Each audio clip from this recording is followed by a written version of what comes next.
The available H-2B visa program has been essentially doubled for 2026. The Trump administration plans to issue 65,000 new visas.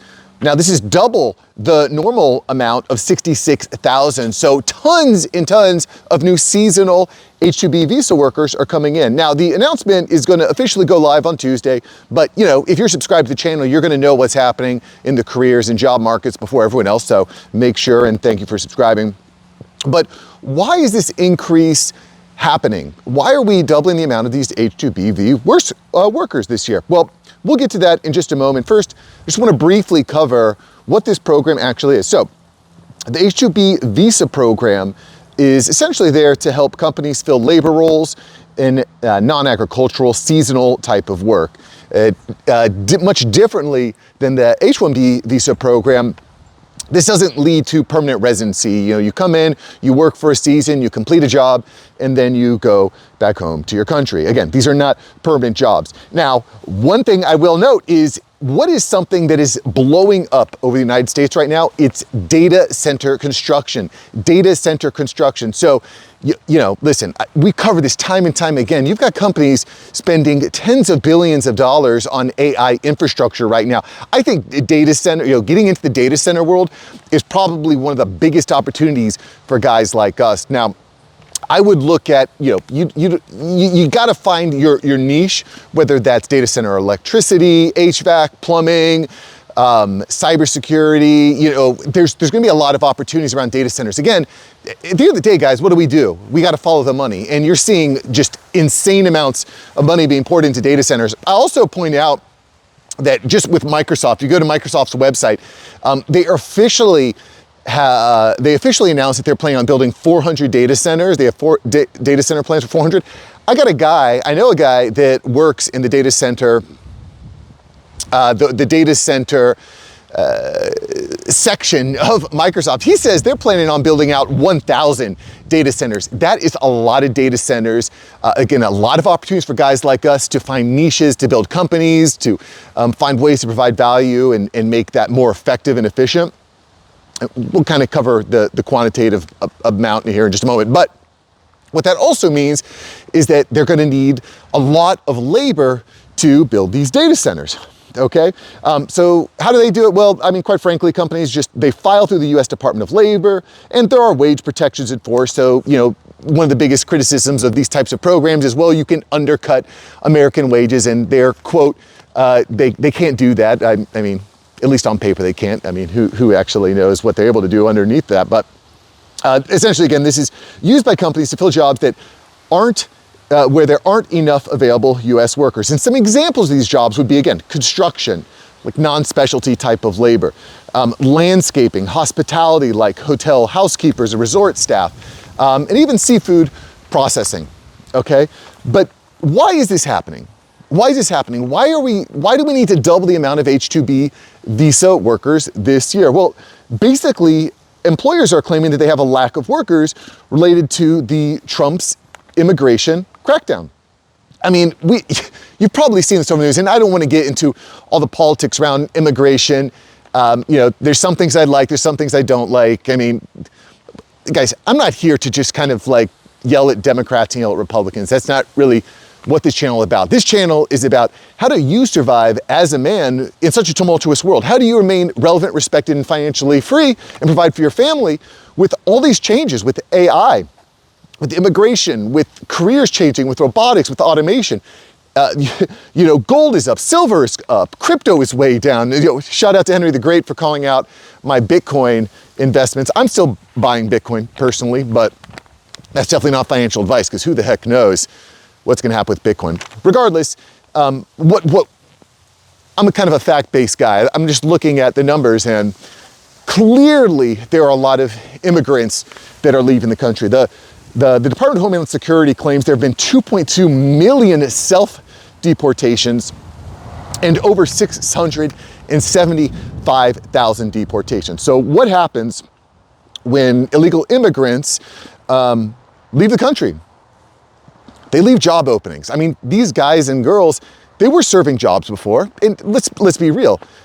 You go to Home Depot, there's guys standing outside. You think they're all legal citizens? Probably not. Probably not. You know, housekeepers, landscapers. I mean, I'm not here to judge. I'm just kind of stating the facts here. I think a lot of those people are maybe undocumented workers and immigrants. And so when they leave, it leaves openings, it leaves gaps. So it makes sense to me that the administration is saying, hey, we need to fill these roles. The companies are saying they don't have these positions available, so they file.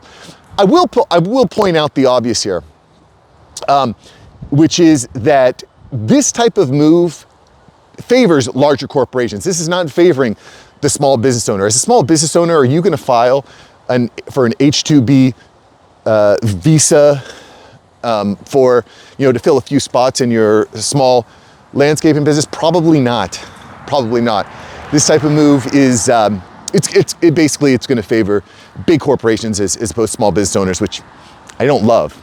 I'm a small business guy. I want to see guys like you start a business, scale a business, grow a business, generate generational wealth, generate the lifestyle that you want. That's what I want for me. It's what I want for you.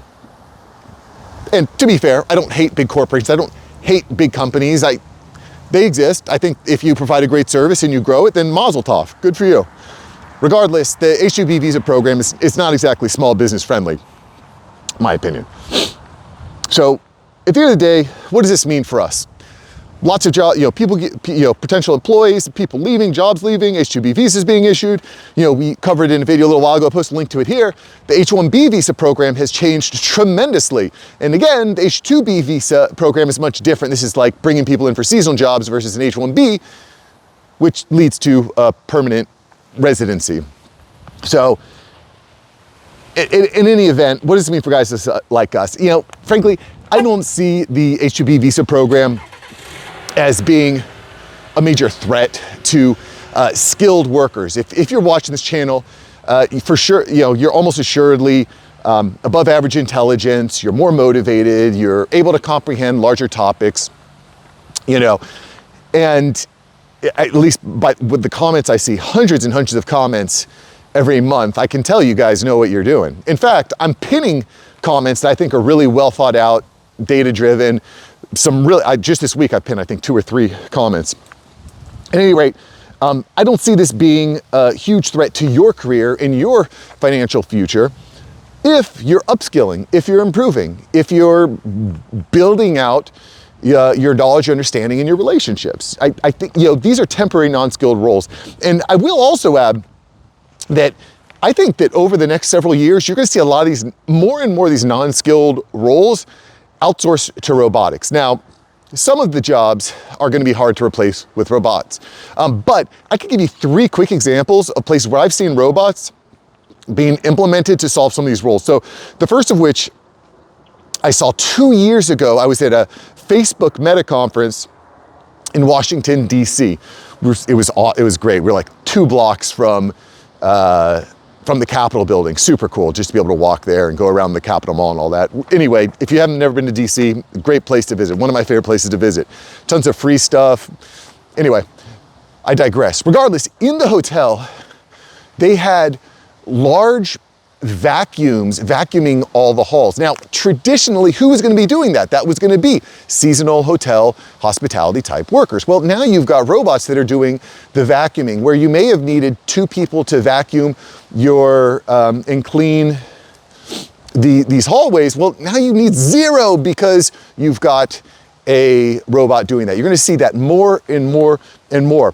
Quite frankly, it's not just hotels. I was at a 7-Eleven in my neighborhood the other day, and there was a robot mopping the floors, cleaning the floors, like a giant Roomba that was cleaning the floors. My kids were blown away. I actually think shared a picture here on the community post here on the channel, which was another thing. And furthermore, I'll give you a 3rd example here. I was in Warsaw a couple years ago with my wife. She's 100% Polish, so shout out to all my Polacks out there. I see you guys. Anyway, we were in Warsaw, and in several places, we saw a number of robots mowing the grass. Again, landscaping, a role that's traditionally done by a human, which is now being outsourced to robots. We're going to see more and more and more. You could probably type in the comments some examples that you've even seen where robots are starting to fulfill some of these less skilled type of roles.